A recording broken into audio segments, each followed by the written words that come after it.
자, 우리 제목 같이 읽겠습니다. 약자를 위한 가정을 만들자. 네, 가정 안에 약자를 위한 가정을 만들자. 이 제목으로 말씀 전하겠습니다. 주보에는 제목이 다르죠. 그리스도인은 이혼을 해도 되는가, 하면 안 되는가, 이런 내용인데 예비 신랑 신부 이렇게 앞두고 이혼 얘기 딱 하면 좀 그럴 것 같아가지고 제목만 좀 이렇게 바꿨습니다. 그 전에 말씀 18장 앞에 보면 교회 안에서 신앙생활 하다 보면 이제 성도 간에 이렇게 부딪히는 일이 있다고 이제 말씀하시잖아요. 그래서 내가 다른 사람한테 상처 주지 말아야 되고, 누군가가 나한테 상처를 줬으면은 내가 그 사람과 직접 만나서 이야기를 해서 풀어라, 그렇게 말씀을 하셨잖아요. 근데 그걸 나 못하겠다 그러면 예수님 뭐라 그러시냐면 뒤에서 용서해라, 그렇게 말씀하세요. 그냥 찾아가서 잘잘못을 따지고 막 이럴 거 할 자신이 없다면 70번씩 7번 용서하면 된다, 그렇게 말씀하셨습니다. 용서하면 그냥 끝입니다, 여러분. 그래서 이 용서하라고 말씀하신 이후에 예수님께서 갈릴리를 떠나십니다. 그리고 밑으로 내려오셔서 유대 땅으로 가십니다. 유대 땅은 예루살렘에 있는 지역이 그 유대 땅이에요. 거기 가니까 역시 큰 무리가 예수님께 나왔고, 예수님께 이제 그 병을 고쳐달라는 부탁을 해서 예수님 병을 고쳐주시는 내용이 19장에 나옵니다. 한참 병을 고쳐주고 계신데 바리새인들이 예수님을 또 찾아와서 예수님을 시험합니다. 3절, 19장 3절 읽겠습니다. 바리새인들이 나와 사람이 어떤 이유가 있으면 그 아내를 버리는 것이 옳으니까. 예. 자, 이번에 그들이 가지고 나온 그런 이제 시험 문제는 바로 이혼에 대한 것입니다. 이혼해도 되는가라는 질문을 하고 있어요. 자, 여러분은 어떻게 대답을 하시겠습니까? 그리스도인은 이혼을 하면 안 됩니까? 이혼을 해도 됩니까? 자, 믿지 않는 자들은요, 믿는 자들은 믿지 않는 자들에 비해 이 이혼에 대해서 더 민감한 것 같아요. 왜냐하면 이혼을 하면 죄다라고 생각을 하고 있기 때문에 이 이혼하는 것에 대해서 아주 민감하죠. 그래서 우리 교인들 가운데 이혼하신 분들은 그런 것에 대한 좀 죄책감이 있어요. 그래서 어디 말하기 좀 그렇고, 그런데 오늘 좀 잘 이해를 하셔서 이혼에 대한 것을 확실히 정리하시면 좋겠습니다. 어떤 그리스도인들은 이혼해도 된다고 생각하고, 어떤 분들은 하면 안 된다고 생각할 거예요. 그래서 제가 만약에 손 들어 보세요 하면은 누구는 손 들고 또 누구는 다른 의견에 이제 손을 드실 겁니다. 지금처럼 그때도 유대인들 사이에 이런 의견이 분분했어요. 이혼해도 되느냐 안 되느냐. 그래서 예수님이 만약에 대답을 이혼해도 된다라고 말씀하시면 이혼하면 안 된다라고 생각했던 사람들이 예수님을 공격할 것입니다. 반대로 예수님이 이혼하면 절대 안 돼 라고 대답하시면 또 이혼해도 된다고 생각하는 사람이 공격을 하겠죠. 이것이 목적이에요. 그들의 목적. 그래서 만약에 제가 오늘 여기서 여러분 그리스도인은 이혼해도 됩니다 라고 얘기를 하면 절대 안 된다고 생각하시는 분들이 상처를 받으실 수도 있을지 모르겠습니다. 반대로 여러분 이혼하면 안 됩니다, 이혼하면 죄입니다 라고 또 얘기를 하면 이혼하신 분들은 또 그 말에 또 상처를 받으실 수 있는 아주 민감한 그런 거죠. 자, 예수님께서 그들의 질문을 들으시고 대답을 하십니다. 19장 4절부터 6절까지 읽겠습니다. 예수께서 대답하여 이르시되 사람을 지으신 이가 본래 그들을 남자와 여자로 지으시고 말씀하시기를 그러므로 사람이 그 부모를 떠나서 아내에게 합하여 그 둘이 한 몸이 될지니라 하신 것을 읽지 못하였느냐. 그런즉 이제 둘이 아니요 한 몸이니 그러므로 하나님이 짝지어 주신 것을 사람이 나누지 못할지니라 하시니. 자, 6절에 예수님이 결론을 말씀하십니다. 하나님이 짝지어 주신 것을 사람이 나눌 수 없다. 이혼해도 된다는 얘기예요? 안 된다는 얘기예요? 이것만 보면 이혼하면 안 된다라고 우리가 생각을 할 수 있습니다. 근데 여러분 뒤에 가면 또 9절 정도 예수님이 또 이혼해도 된다라는 그런 조건을 한 가지 말씀하시거든요. 그러니까 이것이 뭐냐면 여러분 이것이 이제 결혼 생활에 대한 하나님의 뜻이에요. 하나님의 원칙이에요. 너희들이 결혼하는 것은 너희들이 좋아서 한 게 아니라 누가 짝지어 준 거냐면 하나님이 짝지어 주신 것이다라는 그런 신앙의 고백이라는 것입니다. 그러니까 내가 이 사람이 좋아서 따라다닌 것 같지만 뒤에서 하나님이 내 마음속에 이 여인을 사랑하게 하셨고 이 여인도 나의 고백을 받아 드리게 하셨기 때문에 둘이 결혼하셨다는 거죠. 그래서 이렇게 하나님이 짝지어 주신 것을 사람이 임의로 나누면 안 된다라고 그렇게 이제 말씀을 하고 있는 것입니다. 그래서 이 말씀을 이제 생각하시고 그러면 내가 이혼을 하면 그것이 죄구나, 이혼을 하면 안 되는구나, 이혼한 사람은 죄를 지은 거구나, 이렇게 생각하시는 그리스도인들이 상당히 있으시다라는 것입니다. 여러분, 당시의 이혼은요 지금의 이혼과 많이 다릅니다. 너무나도 달라요. 뭐냐면 당시의 이혼은요 남자의 권리예요. 남자만이 선택할 수 있는 거예요. 여자에게는 선택권이 없어요. 남자가 이혼하고 싶으면 이혼하는 거고, 여자가 이혼하기 싫어도 남자가 원하면 이혼을 당할 수밖에 없는 상황이에요. 그래서 아까 그 바리새인들이 질문을 했잖아요. 아내를 버리는 것이 옳습니까? 다시 말해 이혼은 아내를 버리는 거예요. 쓰다가 이제 쓸모 없으니까 또 더 좋은 게 생기니까 버리고 새로운 곳을 얻는 거예요. 새로운 장가를 가는 거죠. 이런 것이 바로 과거의 그런 이혼이었다는 거예요. 그래서 기원전 1700년 전에 함무라비 법전 들어보셨죠? 거기에 보면 이런 내용이 있어요. 만약에 아내가 병에 걸렸거나 자녀를 낳지 못하면 버려도 된다 라고 이렇게 법에 써 있어요.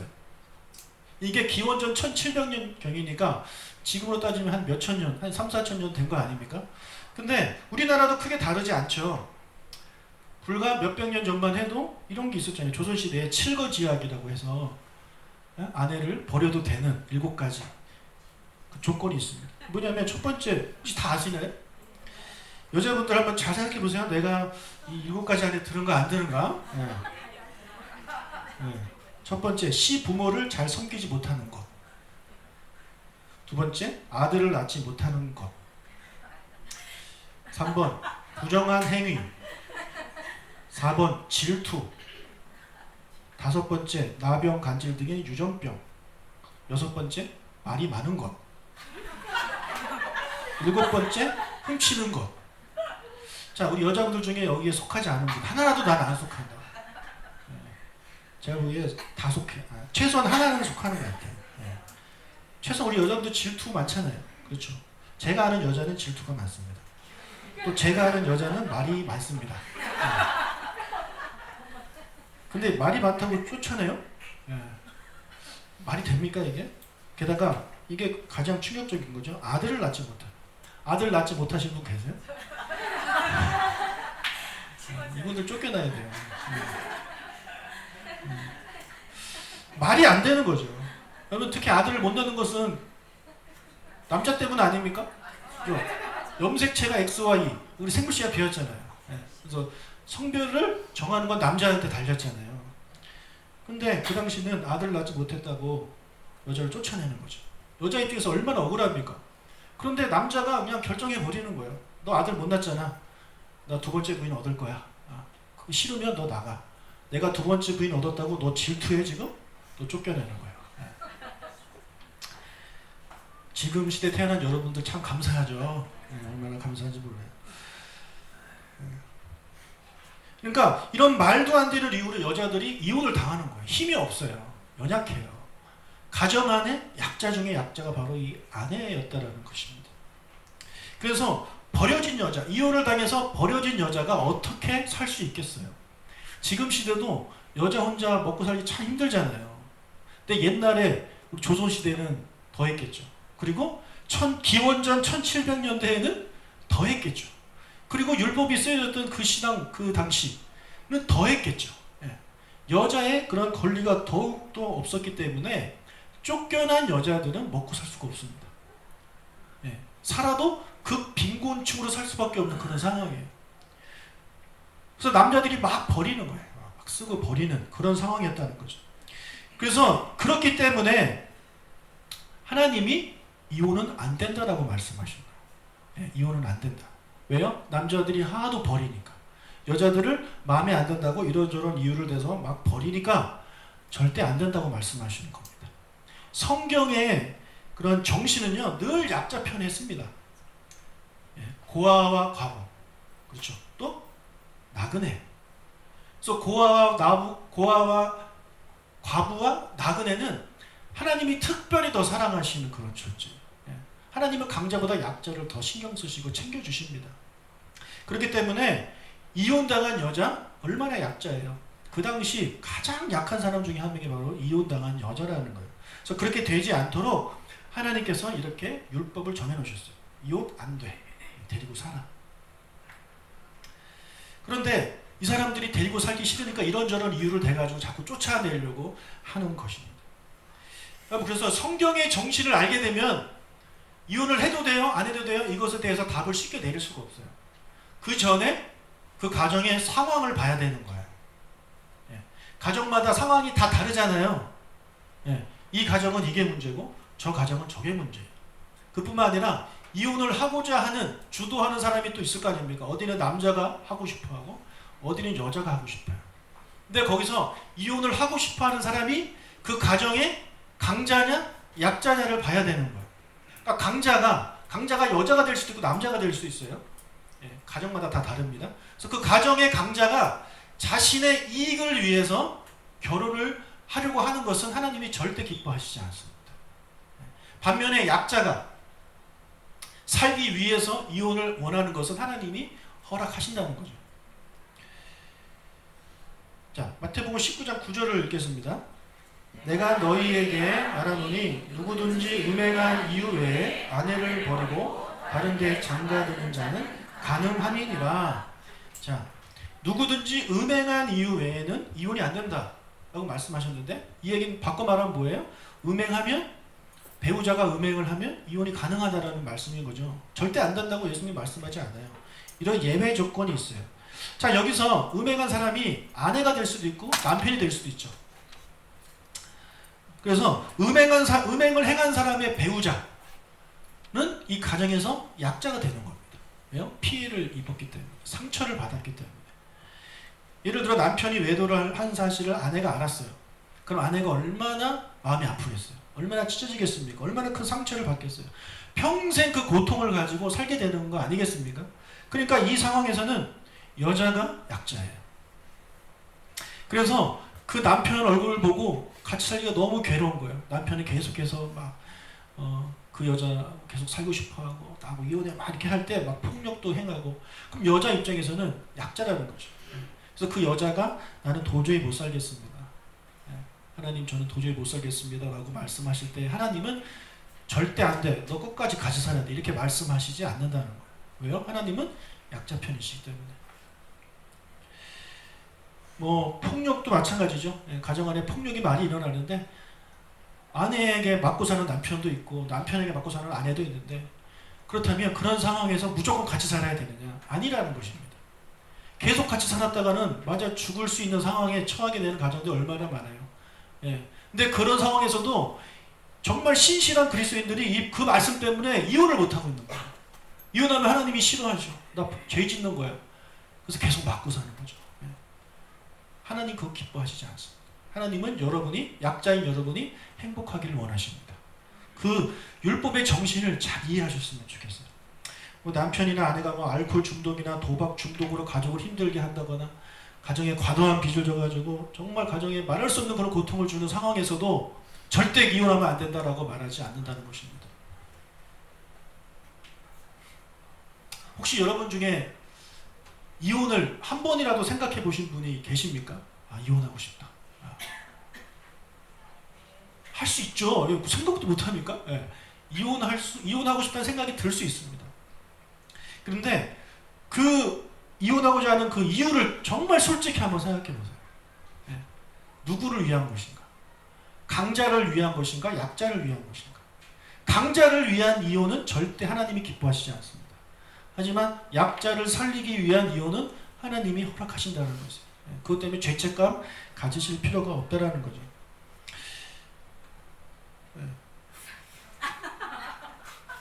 누군지 아시는 분? 김민희, 홍상수 감독과 여배우인데 요즘 불륜이잖아요.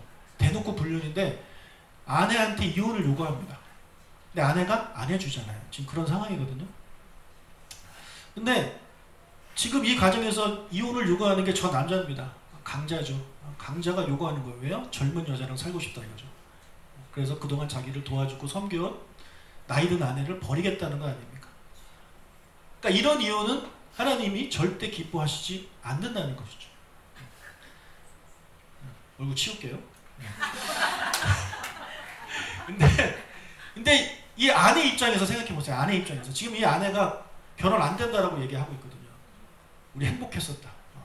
다시 잘 살고 싶다. 근데 만약 이 아내분이 나 너무너무 힘들어가지고 도저히 못 살겠다라고 이제 마음을 먹어서 이혼을 하게 되면은 하나님은 그 이혼을 가지고 뭐라고 하시지 않는다는 것입니다. 그러니까 이 이혼을 누가 요구하느냐? 강자가 요구하느냐? 아니면 약자가 원하느냐? 강자가 자기가 더 누리기 위해서 그렇게 하는 이혼은 절대 하나님이 기뻐하시지 않지만 약자가 살기 위해서 하는 이혼에 대해서 죄책감 가지실 필요가 없다라고 제가 말씀을 드리는 것입니다. 그리고 또한 그 이혼 사유 중에 대부분 많은 것이 그건 것 같아요. 뭐 성격 차이, 뭐 다퉈서 여러분 부부 살다 보면 다툴 수 있죠. 싸울 수 있어요. 근데 그것을 극복하시길 축복합니다.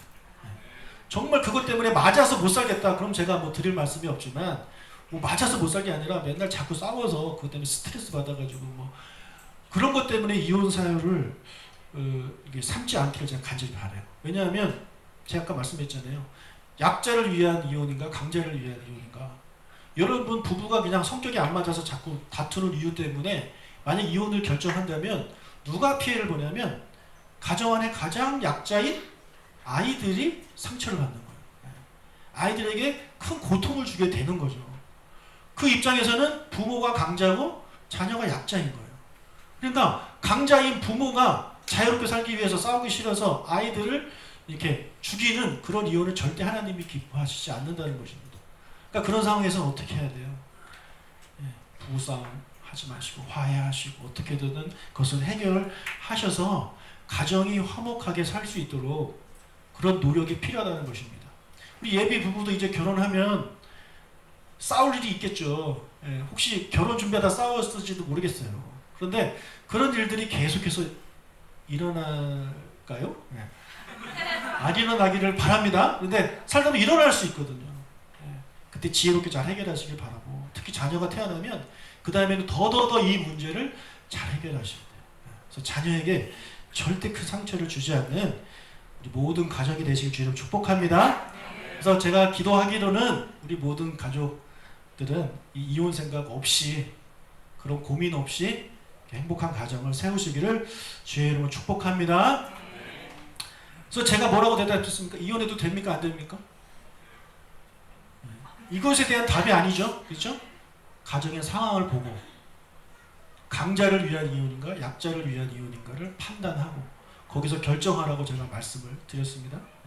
그러니까 어떤 경우에는 절대 안 된다는 거고요. 어떤 경우에는 된다라는 얘기예요.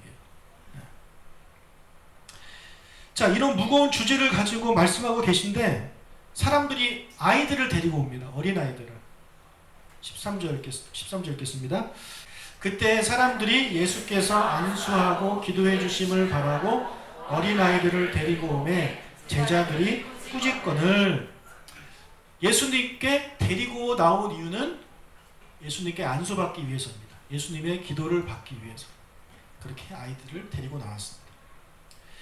여러분 부모가 있으신 모든 성도님들은요 자녀를 예수님께로 데리고 올 의무가 있습니다. 그것이 자녀를 위한 길입니다. 아멘? 자녀를 꼭 예수님께 데리고 오시길 축복합니다. 이걸 사명으로 알고 여러분 돌아가시기 전까지 이 문제 해결하셔야 돼요. 어떻게 해서든지 기도하고 어떤 뭐 지혜를 짜내서라든지 사랑하는 자녀가 예수님께 나올 수 있도록 여러분 꼭 기도하셔야 돼요. 그거 하시기 전에 절대 눈 감으시면 안 됩니다. 죽을 것 같다가도 다시 살아나야 돼요. 아이고 둘째가 아직 예수 안 믿었네. 그래서 100세까지 사셔야죠. 제가 이제 목사다 보니까 당연히 목사다 보니까 아이들을 어릴 때부터 이제 교회로 데리고 다녔습니다. 주일 예배 데리고 다니고 금요 예배 데리고 다니고 이렇게 했었죠. 그러니까 뭐 어릴 때니까 잘 따라 다녔어요. 그러다가 몇 년 전에 한 3, 4년 전에 금요 예배 가자고 하면 가끔 싫다고 할 때가 있었어요. 가끔 싫다고 할 때. 그게 언제냐면 TV에서 재밌는 거 할 때. 예. 막 놀고 싶을 때. 얼마나 놀고 싶겠어요. 그 나이에. 초등학생인데. 예. 또 교회 가봐야 재미도 없잖아요. 근데도 제가 가자 하면 애들이 감사하게도 따라왔어요. 그때 제가 기도했어요. 하나님, 제가 지금 애들이 어려서 저를 따라다니지만 나중에 애들이 좀 머리가 큰 다음에 또 제가 교회 가자 그러면 잘 따라올 수 있도록 해주세요. 제가 이렇게 기도를 했거든요. 제가 이 내용으로 설교한 적도 있어요. 네. 근데 그 기도가 응답을 받았어요. 제가 너무 감사해요.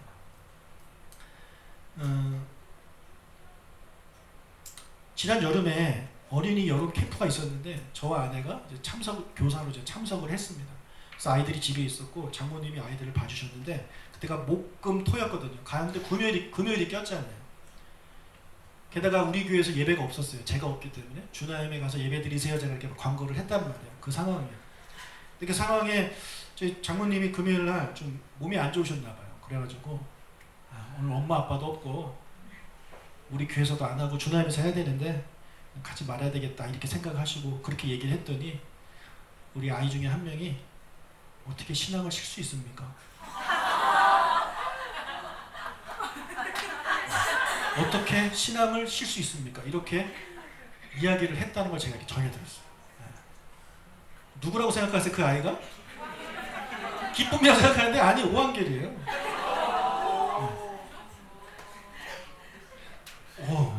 명언을 남겨주고 어떻게 신앙을 쉴 수 있습니까? 제가 그 얘기 듣고 너무 감사한 거예요. 그리고 갔어요. 그리고 그 다음 주가 청소년부 캠프였거든요. 수, 목, 금.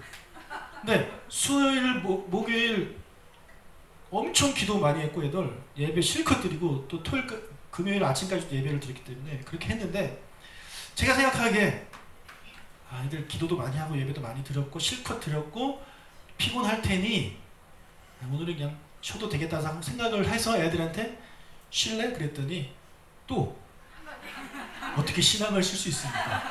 하고 또 오더라고요. 네. 그리고 그저께 연합예배. 여러분 연합예배 하면은 평소에 잘 나오던 분들도 잘 안 나오더라고요. 네. 근데 연합예배 때가 됐어요. 송내 사랑교회 가야 되잖아요. 희원이가 자고 있더라고요. 그래서 제 마음속에 깨우기가 너무 그런 거야. 왜냐면 계속 전화를 받았거든요. 목사님 저 이래서 못 가요. 이래서 못 가요. 여러 전화를 받았는데 그래 누구도 못 오고 누구도 못 오는데 우리 아들 저렇게 피곤하게 자고 있는데 깨우기가 그랬어요. 그런데 엄마가 깨우더라고요. 엄마가 깨워가지고 같이 가는데 제가 아이들한테 고백했습니다. 아빠 청소년 때보다 너희가 낫다. 제가 솔직히 인정했어요.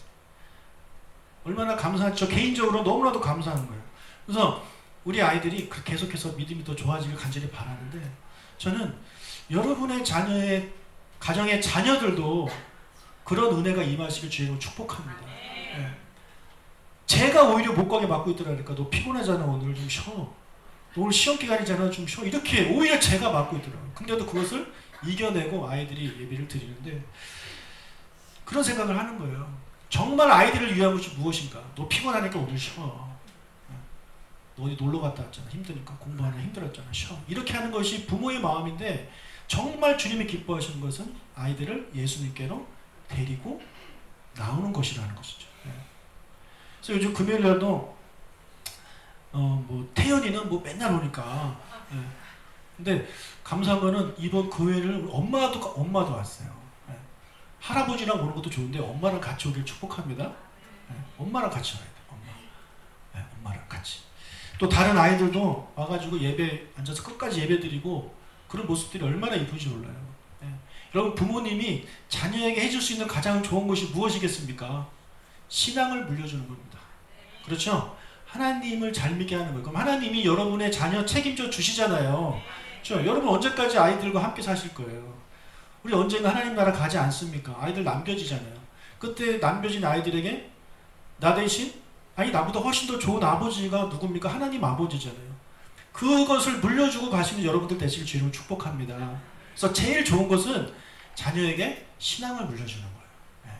이 일에 여러분들이 최선을 다하길 주의 이름으로 축복합니다. 제가 사진 한 장 같이 보고 싶은데요. 이 사진이에요. 보신 분 계십니까? 저는 이 사진 보면서 참 감동을 받았습니다. 아주 옛날 사진이죠. 우리 옛날 저렇게 예배 드렸잖아요. 무릎 꿇고. 근데 저녁 같아요. 보니까 밖에 창이 좀 어두운 거 보니까 저녁 같은데 금요일이 아닐까 생각이 됩니다. 아이를 하나 업고 또 앞에 또 딸 하나가 있죠. 근데 둘인 줄 알았더니 앞에 보니까 한 명이 더 있는 것 같아요. 저 앞집애가 뒤로 도는 건지 아니면은 이 집 딸인지는 제가 잘 모르겠지만 아무튼 최소한 2명은 이 어머니가 지금 데리고 왔어요. 그리고 애를 업고 기도하고 있어요. 우리의 어머님들 이렇게 기도 많이 하셨습니다. 그렇기 때문에 우리가 지금 이 시간에 지금 예배를 드리고 있는 거 아니겠습니까? 혹시 여러분이 이런 부모의 은혜를 받으신 분이 계시다면 여러분도 이런 은혜를 자녀에게 베풀어 주시기 축복합니다.